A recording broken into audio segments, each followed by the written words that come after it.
아, 27일자 뭐 공약주부터 해서 다 들여다볼 거예요. 근데 제일 중요한 부분은 시황이 되겠죠.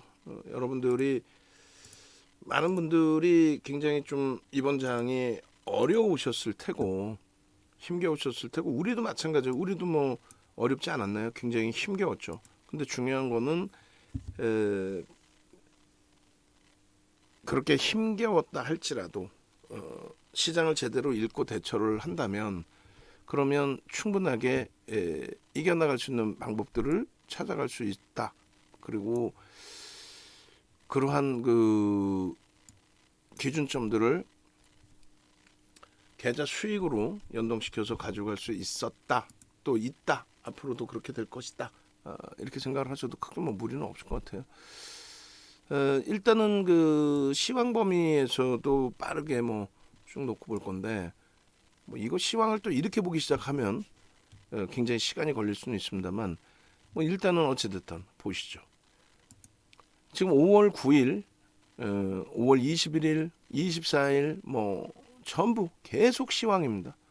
계속 시황을 기준을 잡아서 설명을 드리고 있어요. 근데 제일 중요한 부분은 이제 한국은행과 연방준비은행의 기준에 지금 이제 엔캐리티 레이즈 자금에 대해서도 슬슬 이야기가 나오고 있는 상황이 돼요. 일본의 엔화 약세 부분이 뭐 캐리티 레이즈 자금 어쩌고 저쩌고 그 내용은 또 우리가 이제 특집편에서 또 한 번 또 진행을 해드릴 거예요. 결론은 윤정두가 말씀드린 시황이 다 맞아 떨어진 거죠.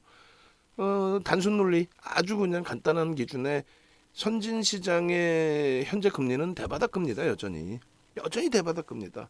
뭐 유럽이 됐든 영국, 스위스, 뭐 일본, 미국 쪽에 1.75도 대바닥금리예요. 앞전 그 금리가 2.5%였고 그리고 이제 2006년 6월달 고점 금리가 5.25%였습니다. 그런 걸 다 감안하셔야죠. 그리고 한국과 미국의 우리나라와 미국의 금리 격차 부분이 발생할 수 있다. 그러면 외국인이 빠져나간다. 말도 안 되는 소리 하지 말라 그러세요. 캐리 트레이드 자금이 세계적으로 이제 움직임이 있을 때 기준. 그러니까 그게 N 캐리 트레이드 자금이 대다수였다 그랬어요. 그럼 N 캐리 트레이드 자금은 일본에서 돈이 나와서 선진 시장 또 이머징 마켓으로 가는 건데 지금은 뭐 대부분이 다 대바닥 금리이기 때문에 엔화의 가치가 필요 없다라는 거예요. 일본에서 돈을 빌릴 이유가 없어졌다는 거예요. 여러 가지. 결론적으로 금리에 대해서는 지금 뭐 대바닥 금리에 물가를 잡기 위한 매수세 크게 무리 없다. 그리고 실질적으로 미국의 기준금리와 우리나라의 기준금리를 비교했을 때 2006년도 5.25까지 올렸을 때 기준에 금리 역전 차이가 1% 수준까지 형성돼 있었습니다. 그런데 결코 저것이 시장 흐름을 차단하지 않는다. 지금 금리 역전 현상 때문에 환율이 1,300원 위쪽으로 쭉쭉쭉 더 올라갈 수 있다. 그래서 외국인이 계속 팔 수 있다. 그래서 환율이 올라간다. 거짓말하지 말라 그래. 이때 1% 이상 차이가 났는데 환율은 2007년도에 900원이 이탈됩니다. 원화의 약세가 아니라 초강세. 그 과정에 또 외국인들은 죽어라고 팔아요. 외국인들이 55조를 파는데 시장은 초폭등. 그러니까 자꾸 뭐 외국인이 팔아서 시장에 빠지는 등 뭐 오늘 기준에서도 외국인이 사서 시장이 폭등했다는 등 말 같지도 않은 소리는 좀 그만하자는 얘기예요. 언제부터 외국인 수급, 기관 수급을 그렇게 보셨나? 시장 빠지니까 그러는 거죠. 그래서 일단은 금리 격차에 대한 부담 요인 없고 달러 인덱스가 강세를 띠는 부분에 대해서도 이제는 뭐 좀 안정화가 될 가능성이 높고 또 엔화의 그 이렇게 가파른 약세 부분에 있어서 금융시장에 주식시장에 미치는 영향력 제한적이고 일본이 지금 제일 세게 움직여요. 그러니까 그러한 이유는 이제 달러의 기준에서 시가총액을 산정하는 범위에 저평가 상태의 인식 뭐 여러 가지가 있는데 그거는 나중에 만에 하나 또 시장이 무너지면은 그때 또 설명드릴게요. 지금은 뭐 설명할 이유도 없고 그잖아요.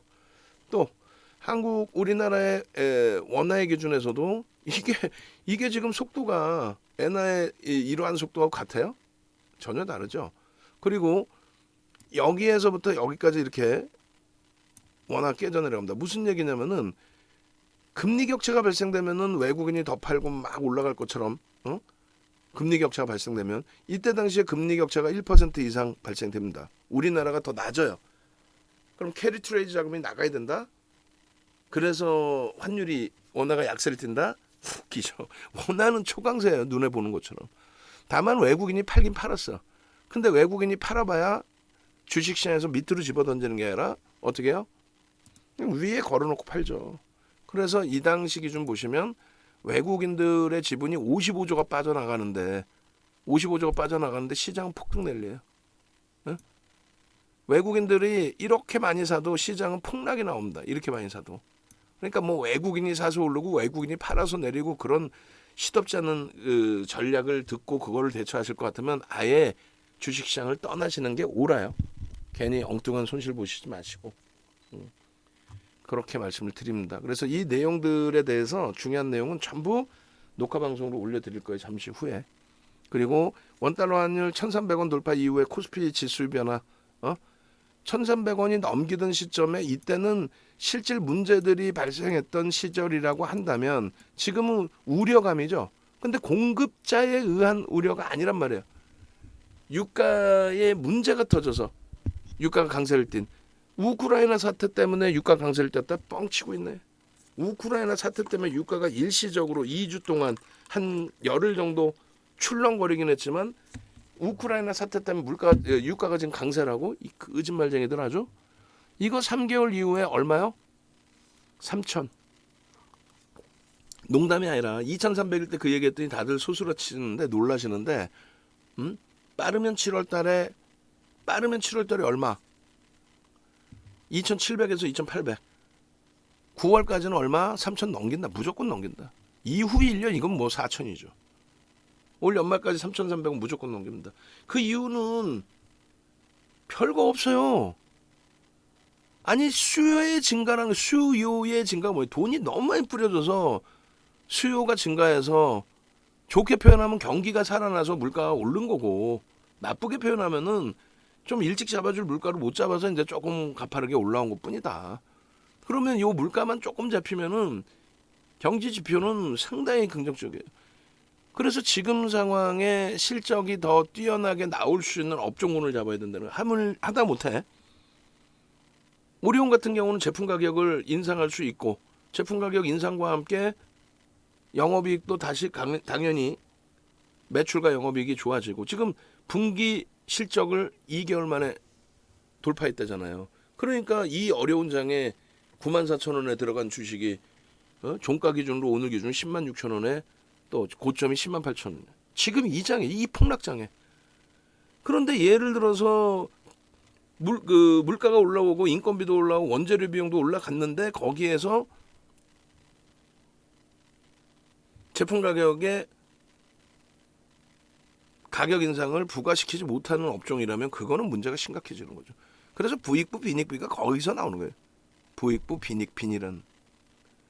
결론적으로 이 좋은 기준에 채권금리가 약세를 띠면 장기물이 그러면 뭐예요? 경기의 전망이 어렵다는 거예요. 지금은요 강세잖아. 수요에 의한 강세. 그게 조금 가팔랐을 뿐인데 잡고 있고 CDS 프리미엄 전혀 문제 없고 이런 내용 좀 이따 녹화 방송 올려드리면 보세요. WTI 월봉 주봉으로 보시면 더더욱 문제가 없어요. 우크라이나 사태 터지고 1월 이후에 평상시의 추세처럼 움직여 왔고 그리고 추가적인 추세의 강화 이 부분에서는 2주 딱 그리고 종가의 기준은 여기에요. 안녕하세요. 예. 그리고 나서 이거 보시면 어때요? 로그 차트로 보시면 퍼센테이지 차트로 보시면 지난 3개월 동안에 흘러왔었던 변동률에도 못 미칩니다. 금리를 올리니까 수요가 잠시 주춤거리는 거고 그리고 이제 우크라이나 사태 때문에 세계 경기가 잠시 주춤한 거고 꺾였다? 아니야. 지표 꺾인 거 없어요. 사실은. 주춤하는 정도.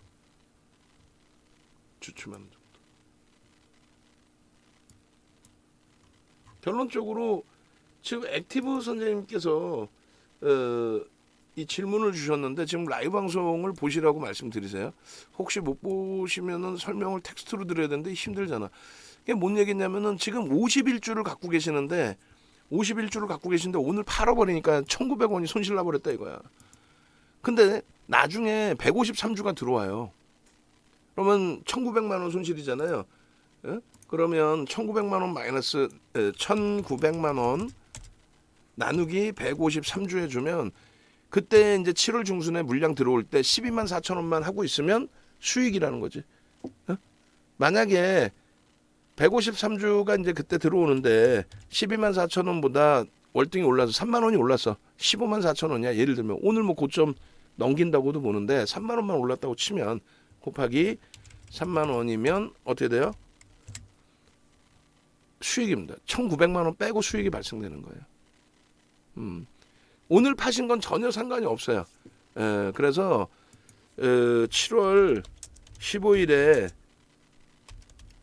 7월 15일에 153주가 선생님 계좌로 자동 입고됩니다. 따라서 그때 12만 4천 원 이상만 유지되면 수익이십니다. 예, 아시겠죠? 그렇게 이제 간단하게 설명드리고 좀 더 에코프로비엠 때 또 한번 설명을 드리고. 그래서 이제 우리는 일정 범위 큰 물량을 갖고 할 수는 없어도 일정 범위의 물량은 이렇게 권리락을 받고 대처를 했습니다. 25% 수익을 잡아냈고요. 그래서 WTI 같은 경우는 별거 없어요. 이런 거예요. 1차 오일 쇼크 당시, 2차 오일 쇼크 당시 그 당시에 물가 상승률은 상상을 초월하죠. 이 검은 색깔 선. 근데 생산자가 저거는 시비를 걸어서 유가 강세를 띨 때고 경기는 안 좋은데 그 이후에 그러면요. 상관없어. 이런 내용들에 대해서 지금 시간 없으니까 그냥 넘깁니다. 다. 왜 넘기느냐? 이 자료 지금 제가 직접 올려드릴게요. 제가 자료를 직접 올려드릴 건데 다 보고 올릴까요? 예. 생산자 물가지수 지금 금리 올리고 안정화됐죠. 사실상은. 예? 이번에 7월에 나오는 그 예상치는 더 안정화될 거예요. 소비자 물가지수 근원 소비자 물가지수로 봐야 되는 거예요. 근데 시장에서 얘기하는 거는 에너지가 들어간 전체 물가지수인데 단순하게 보십시오. 여기서부터 여기까지 시장은요 7%까지 신고가 랠리가 나왔어요. 올해 1월까지 신고가 랠리. 거기서부터 요만큼 더 올랐다고 문제가 돼요. 응? 금리를 올림으로써 경기가 둔화되는 거야. 그런 우려감과 금리를 올렸는데도 왜 금방 안 잡혀? 이 두 가지 우려감 때문인데 이건 에너지를 넣는 거고 근원 소비자 물가지수는 이미 잡혀 있어요. 이미 잡혀 있습니다. 그리고 시장에서 얘기하는 거는 근원 소비자 물가지수의 전월 대비인데 뭐 전월 대비가 아니라 전년 대비라고 해도 요 기준입니다. 그러니까 연준이 3%를 처음에 이야기했고 5%까지는 끄떡없다라고 얘기를 했고 지금도 여전히 우리는 경기가 좋기 때문에 금리 인상에 대해서 우려감 없어. 그러면 다 떠나서 가장 쉽게 생각하시란 말이에요. 다 떠나서 인플레이션이 왜 나왔냐고. 또 우크라이나 사태 때문에 인플레이션 나왔어요? 바보들 아냐? 왜 그러세요? 그럼 우크라이나 사태 때문은 더 좋아. 우크라이나 사태가 불거진 게 여기였고 이건 12월치에 소비자 물가지수고 그러면 이게 이제 2월 달에 나온 여기서부터 우크라이나 사태 기준이고 여기가 12월치였다고 치면 그러면 이번에 7.5 내렸으니까 올렸으니까 요 정도만 회귀가 되면은 사상 최대치 고점 1월 달에 찍은 S&P 500 지수, 다우 지수 그 수준으로 우리나라 3,000포인트 이상 쭉쭉쭉 올라가야 되네. 잡혔잖아요. 여기서부터 여기까지 뭐 물가 이렇게 올라와서도 신고가를 올렸는데 우크라이나 사태 때문이면 뭐 그걸로 끝. 인플레이션 때문에 그러지 않느냐. 인플레이션이 그러니까 왜 나왔냐 이거야. 1차 오일 쇼크, 2차 오일 쇼크처럼 공급자에 대한 문제 때문에 인플레이션이 나왔어요. 아니면은 돈을 무지막지하게 뿌려서 인플레이션이 났어요. 돈을 무지막지하게 뿌려서 나왔죠. 그러면 돈을 무지막지하게 뿌려서 인플레이션이 났을 때 여러분들의 선택은 부익부, 빈익빈, 부자가 될 수 있는 종목, 가난뱅이가 될 수밖에 없는 종목 나누어서 보셔야죠. 오리온 물건값 올렸다며, 농심 물건값 올렸다며. 그렇게 해서 단순 명목에서도 보셔도 되고 지금 이 부분에 대한 소비가 증가, 다시 재차 증가하겠죠. 돈이 많이 풀렸으니까. 금리를 올려도 기존에 풀려 있는 돈이 있고, 거기다가 우리나라 어떻게 해요? 아니, 금리 올리고 재난지원금 또 뿌리고 경기부양책 또 하고 있잖아. 미국도 똑같아지는 거예요, 사실은. 작년에 긴축 좀 해주면 좋겠는데 대통령 새로 선임되고 당선되고 취임하고, 그리고 경기 살리겠다 돈을 2조 원 이상 막 뿌려대는데, 이제 와서 이제 뭐 난리 났어요 잡는 게 아니에요. 이제 서서히 이제 잡아도 된다는 거고, 결론은요, 차분히 대처하시면 돼요. 그래서 지금의 이 소비자 물가지수까지 다 보여드리고, 애플이 지금 어떻게 돼 있어요? 21일 날 드디어 재차입니다. 재차. 세계 시가총액 1위 자리를 재차 다시금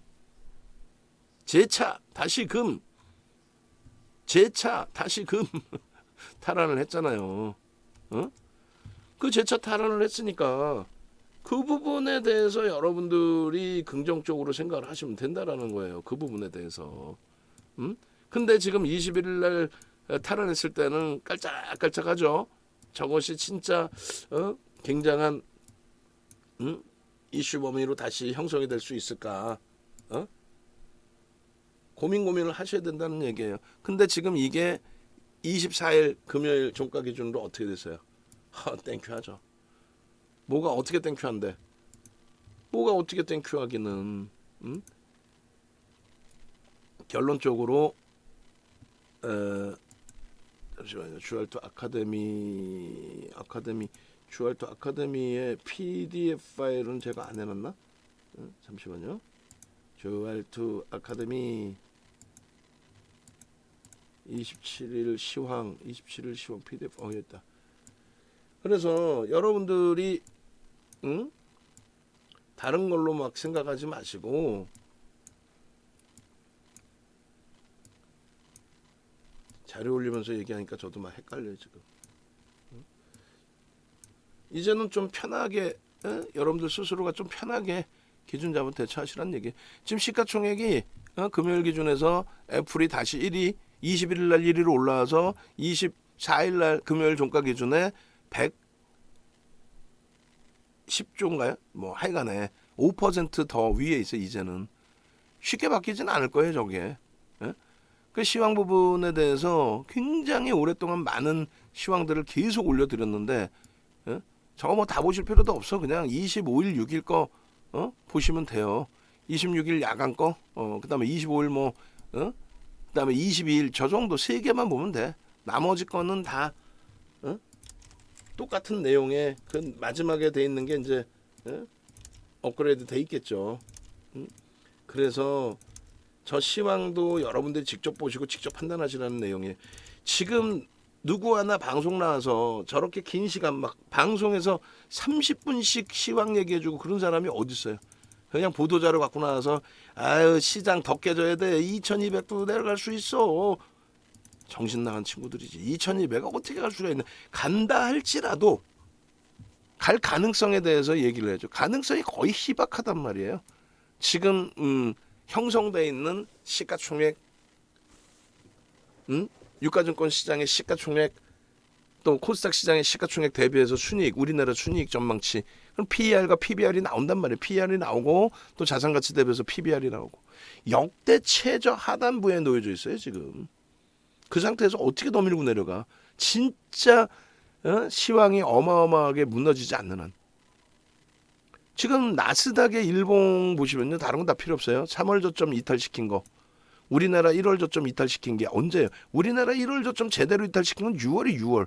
정신 나간 것도 아니고 이렇게 내려왔어. 20%는 코스닥 기준에, 유가증권 시장 기준에 14%. 1월 저점을 이때 제대로 깬 거야. 이때는 살짝 깬 거고. 그 3월 저점 나스닥이 깬 거는 사실상 나스닥이 그 1월 달에 우크라이나 사태 불거지고, 금리 인상과 우크라이나 사태 불거지고, 요게 다예요 조종이. 그랬다가 원전 공격 얘기 나오고 하루 한번 개파락 났다 돌린 거, 그리고 살짝 이탈됐다 돌린 거. 1월 저점 1월 저점 뭐 이런 부분들 뭐나 있어요? 없어요. 그러나서 제일 강했어. 제일 얄밉게. 그랬는데 4월 20일부터 5월 26일까지 기업 실적 기업 실적. 기업 실적. 그 기업 실적이 뭐였어요? 맨 처음에 넷플릭스 39% 마이너스. 그 다음에요. 기업 실적이 아니었죠. 사실은 시가총액 5위 테슬라의 12% 폭락 4월 26일. 날짜도 아니죠. 뭐. 왜? 27일 날 LG화학 저점 45만 원대, 에코프로비엠 저점 42만 원대. 그때 싹 쓸어 담았으니까. 이건 실적의 내용이 아니라 뭐였다? 테슬라 인수에 트위터 인수에 대한 문제였다. 그 다음에 아마존 시가총액 4위에 급락. 그 다음에 이제 월마트. 그 다음 스냅. 그리고 시가총액 8위였던 엔비디아. 그리고 엔비디아에서는 반등이 나왔죠. 정규장에서 시장이 마이너스 시간에서 6%였는데 정규장에서. 결론적으로 미국만 기업 실적을 바탕으로 이렇게 깨졌어. 미국만. 유럽이나 일본은 3월 저점을 안 깼습니다. 예? 미국만 이만큼 깨졌는데 우리나라만 또 여기에 또 연동이 일부 됐다가 잘 보세요. 6월 달에 미국이 횡보, 6월 초에 횡보할 때 우리는 빠지기 시작합니다. 이게 왜 이럴까요? 유럽도 마찬가지야. 유럽이 3월에 1월 달 저점은 1월에는 뭐 거의 내려온 게 없어요. 유럽은. 그랬다가 2월 말에 원전 얘기했죠. 원전. 그러면서 실질적인 직격탄이죠. 원전 관련된 공정 얘기 바로 옆에 붙어 있는데 이게 뭐야? 하루에 8%대 폭등입니다. 요때 잠시 깜짝 놀랐던 거 이외에는 여기도 문제가 없어요. 그러다가 4월 20일 이후에 미국에서의 기업 실적의 악화로 5월 26일까지 저가를 깨고 내려갈 때, 저가를 깨고 내려갈 때 얘는 안 빠져요. 또 5월 초부터 돌려. 5월 초부터 이렇게 돌리고 6월 초순에도 사실상 횡보라기보다는 좀 더 올랐는데 우리나라 검은 색깔 증권선 차트거든요. 이 검은 색깔. 얘는 밀려. 오르지도 못하고 바보 마냥. 그러고 나서 3월 저점 여전히 안 깼어요. 3월 저점 여전히 안 깼어요. 여기까지 미국 증시 내려왔었는데 일본은요. 일본의 기준도 우리나라랑 마찬가지로 북한의 지정학적 리스크 때문에 북한발 영향으로 1월 달에 많이 밀렸어요. 얘들도. 그러고 나서 이제 1월 하방 잘 잡고 있는데 요때 잠시 미끄럽죠. 이건 뭐예요? 증권사, 대형 증권사의 임직원들이 주가 조작에 연루되면서 3거래일 동안, 4거래일 동안 빰빰빰 하고 두들겨 맞아. 빰빰빰 하고. 그러고 나서 이건 없어. 얘네도 1월 저점을 깨트린 적이. 이때도 안 깼어. 이번에도 살짝 깨고 만 거야. 1월 저점을. 근데 여기서 잘 보시면 우리나라가 왜 빠졌냐 이거지. 6월 달에. 그러면 지금도 어디 가서 우리나라 왜 빠졌어? 그러면 지금도 미국 금리 얘기하고 환율 얘기하고 앉아있고 우크라이나 얘기하고 앉아있고 되겠냐고. 그래서 계좌 수익이 나겠어요? 원금 회복이 되겠어? 뭐 때문에 빠졌다 그랬어요? 지정학적 리스크라니까. 일본은 이렇게 폭등이 나오고 유럽도 여기서 강세를 수폭 튀고 나스닥도 오히려 강세. 그러니까 5월 26일 저점 대비 나스닥이 11% 올라옵니다. 개뿔 우리는 올라온 것도 없이 이게 뭐냐고. 이게 뭔 짓거리냐고 이게. 5월 저점에서부터 5월 초 저점에서 이렇게 살짝 올라왔다가 6월 달에 남들 올라가고 있을 때 왜 빠져서 북한이 핵실험한다고 얘기하면서. 그러니까 보통 때 핵실험하고 또 다른 게 지금은 또 진보가 아니라 보수 정부에서 핵실험 한번 해봐. 가만 안 둔다 그냥. 확 그냥 막 그냥. 아니 그러니까 그 지정학적 리스크의 정책적인 불확실성, 정치적인 불확실성, 그리고 정권 맡기고 나서 지금 또 불확실성. 그러한 흐름이 일본은 여기까지 오르고 이렇게 되니까 3월 저점 깰 생각도 안 하고 1월 저점 수준에 놓여져 있는데 우리나라는 어떻게 했어요? 1월 저점 대비해서도 허벌나게 글로벌 시장 하락률 1위, 2위, 코스닥이 하락률 1위 20%, 얘가 14% 2위. 그러면 막말로 개뿔이나 뭐 금리니 우크라이나니 아무 상관없이 우리 자체적인 조정이었잖아요. 그럼 그 부분은요. 지정학적 리스크, 우리나라 자체적인 지정학적 리스크는요. 굵고 짧고 빠르게 회귀가 됩니다. 굵고 짧고 빠르게. 근데 윤정도 예상과는 다르게 지정학적 리스크가 더 커졌어? 그러면은 뭐 전부 동결이지. 무슨 9.11 테러 났을 때 전쟁 난 것 때문에 테러 난 거 가지고 일주일간 미국 시장이 동결이 됐는데 전체 시장이. 예? 지금 기준에서 우리나라에 진짜 지정학적으로 무슨 문제가 발생되면은 아니 주식시장뿐만 아니라 외환시장이든 은행이든 문 열겠어요? 태도 않는 소리들이잖아요. 응? 태도 않는 소리들 아니에요? 결론은요.